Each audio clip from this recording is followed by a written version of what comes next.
what's the absolute most that you can contribute on a monthly basis towards your financial plan?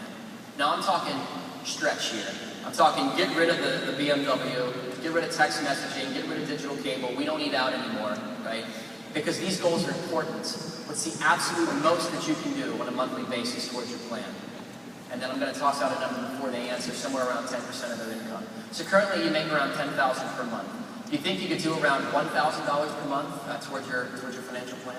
And they say, ooh, geez, I mean, I guess I could. Sure, great. So the second number I want to think about is what would be the no-brainer amount. This would be the amount that wouldn't cause you too much strife, but would be meaningful and doable. And I'm not talking about something ridiculous like $50 a month, but would be an amount that wouldn't cause you too much angst in your life, but would also have a tremendous impact on your financial future. Maybe around $500, $600 per month? Oh yeah, definitely, no problem. I could definitely do that number. Okay, great. Well, just so you don't lose any sleep over the next week or two while we're putting all this stuff together, I want you to know that I'm going to concentrate the initial recommendations around the $500 per month. Because another thing that I believe, Steve, is that we need to live for today, because we're not guaranteed tomorrow. But we need to be thoughtful for tomorrow, because it's probably going to come. So the analysis is probably going to say, though, that you need to save somewhere around 1,000, maybe even a little bit more. But I want to start at 500 because it's going to be a significant step in the right direction. And we can always add more later.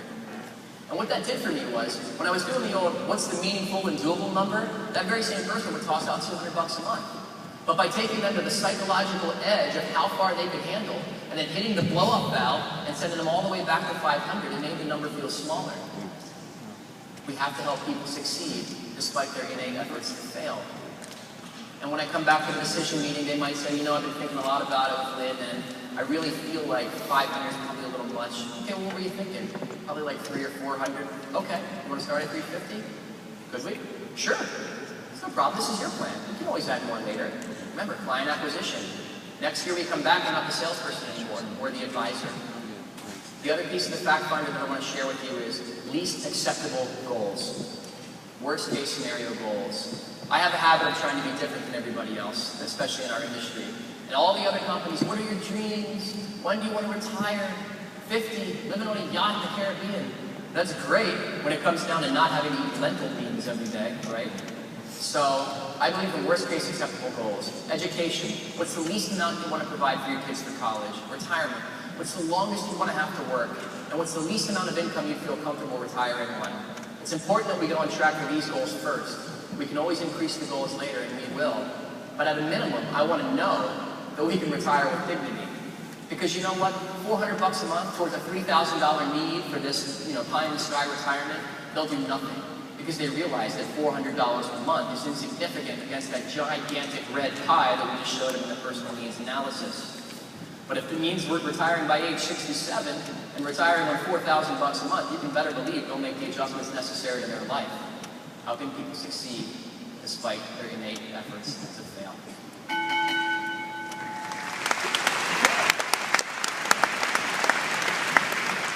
Staffing. Okay. So, 10% more activity points yields 50% more money. Page 43, building a financial services clientele. Mr. Granum says that we need to hire somebody that's a good communicator and a self-starter.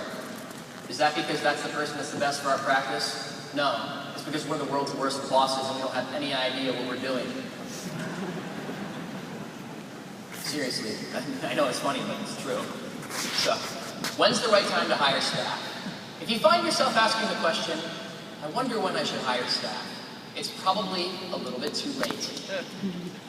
By the time you're ready to hire staff, you waited too long. Now, of course, you can reconcile the sins of the past by hiring staff. The time to hire staff is before you need staff. Andy and Scott Schwartz have taught us forever, and their partners, build capacity. You have to have capacity. Well, in order to have capacity, you have to have staff, so that you can spend your time doing what you do, and they can spend their time doing what they do. When's the right time to hire more staff? I already gave the answer. Before you think you need to, right? The only way to go to the next level is to build out that capacity. It's leverage, leverage, leverage. Everybody used to talk about $12 an hour work versus $100 an hour work. Or refuse to use that language. This is $40,000, $50,000, $30,000, whatever your market bears, dollar a year work versus $500,000 per year work. We don't hire employees. We don't hire people who need a job. We hire professionals that are looking to improve their life, that are looking to improve their community. Hire professionals, don't hire employees. That's how you gain leverage. For your first staff person, you don't need an office consult from the home office. The office matrix is pretty simple. This is my job, and your job is everything else. Okay? Right? You don't have to spend 2 weeks vacillating over job descriptions. You got 2 or 3 things you need to do. Call people, see people, get the names, right? And work hard. Their job is to do everything else. So there's millions and millions and millions of dollars in payroll at the home office. People just sitting by the phone, and they can't wait for you and your staff person to call them and ask you questions. We have this back office $100 gajillion company waiting, full of people, to help your staff people get the questions answered. Every time I walk around an office somewhere else in the country, and I see the classic financial rep lean down over the screen, and look, I'm as guilty as the rest of you, I've done it too. But lean down over the screen, you know, pointing to different things, I'm just cringing. Because I know how miserable that is for your staff person, right? Yeah, you can laugh. I know they're sitting next to you, but you can laugh. Tell them to call me. So here's the evolution. Take whatever staff is provided to you by your agency and go like this. Okay? Because us people that walk to work both ways and newspapers on our feet, we didn't have that. All right. So then, as soon as you can, get 2 hours a day of staff. Call your managing director. Call your managing partner, depending on what office you're in or what your situation is. Say, hey, I want to pay you for 2 hours a day of somebody's time. And then 4 hours, maybe you partner with another person in the office. And then full time. And then, once you have your internal team, hire really smart people with all your friends in the office, right? Don't micromanage it. Perhaps your managing partner will take that piece over, perhaps they won't, but someone in the team might have some HR skills. But your job is to go out and see people and fight to see people. Their job is to do everything else. And for crying out loud, develop your staff, please. They have a vision too. They know what they want out of their life. They have hopes and dreams and goals. And if we can set out a path to get everything that we want, we can also do that for them. Because if we get everything we want, they can have everything they want. Hire them a coach. Help them be their best. You'll never go wrong developing the best staff person in the country.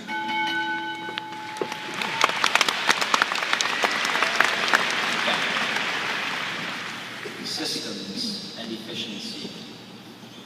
Communication. So here's what I don't recommend. Calling your assistant all day and bothering them. Okay? So don't do that. Here's how you should communicate with your assistant. Email, case notes, right? And maybe an end-of-day wrap-up call. Other than that, it's just not worth it. The more you talk to them and take them off their task, the more you talk to them and disrupt what's going on, the less strategic they can be, and the more reactionary they have to be, the less effective they are, so therefore, the less proficient they are, and the more things get messed up. And guess what? It's your fault, not theirs. Every week you need to have a weekly meeting. This is a $100,000 premium close on your calendar. Don't reschedule it, don't cancel it. Now you can do it any day you want. I think the best day to do it is Friday morning, because next week's pretty much firmly established, and if we need to make a modification for Monday's files, there's still time to do it.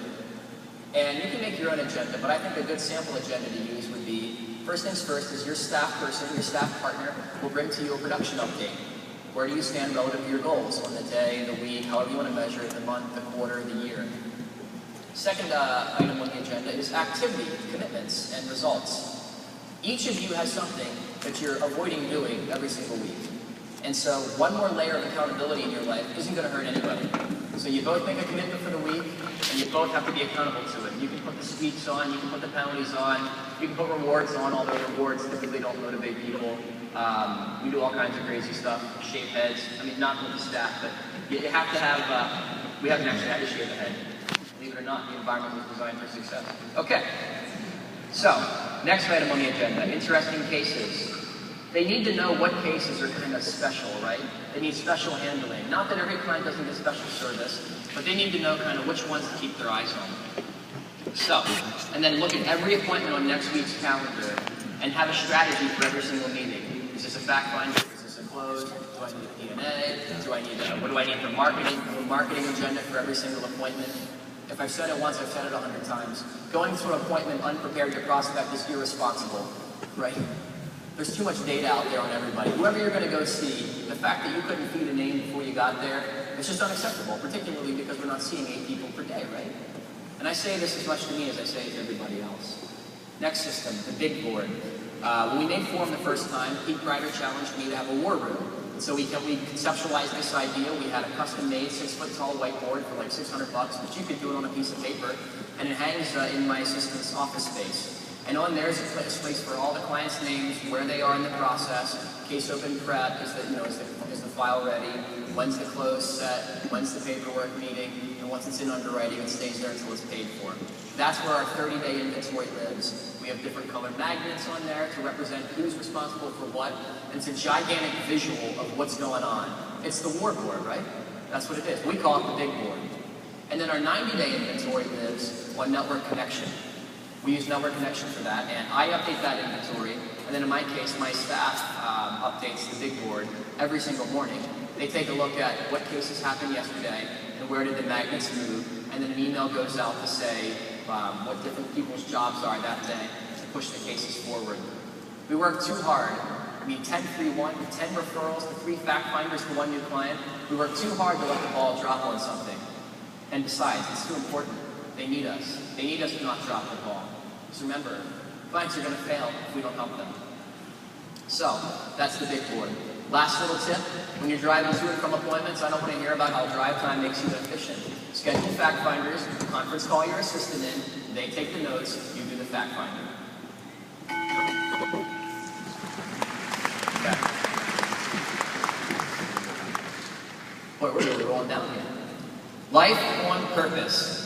So, imagine for a second that a career opportunity presented itself to you.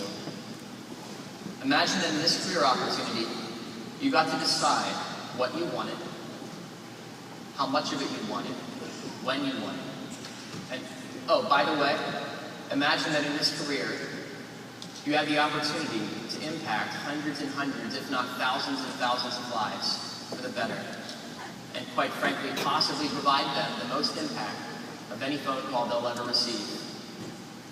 And imagine for a second that there was a leadership team of people that you didn't have to pay, that were completely and totally aligned with helping you get what you want, when you want, how you want, with who you want.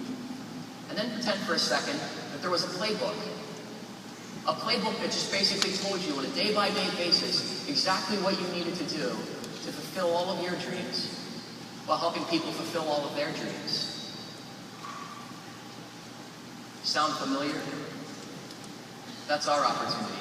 Oh, and imagine for a second that you were offered this opportunity because you went through a rigorous different levels of assessments, psychological tests, entrepreneurial readiness tests, interviews, qualitative, quantitative, market survey assignments.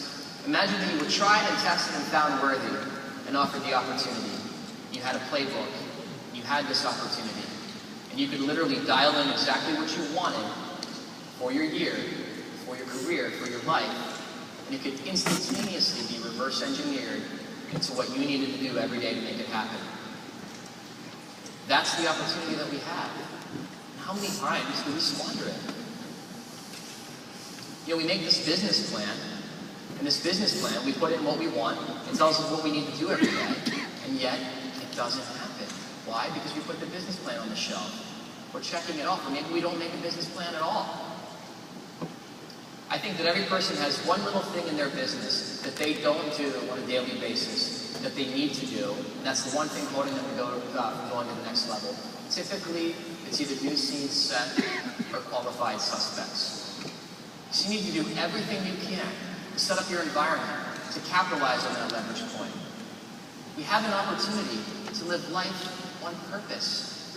Every year I like to look at my life from 6 or 7 different metrics. I decide what kind of development job we're going to do in the district, how many people we're going to attract to this great career, what the personal production is going to look like, what my health is going to look like, what my relationship with my family is going to look like, what my relationship with my maker is going to look like, and what level of dedication I have towards credentialization.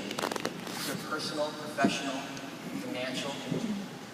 Sit down at the end of every year. Identify What does my best life look like? Don't forget.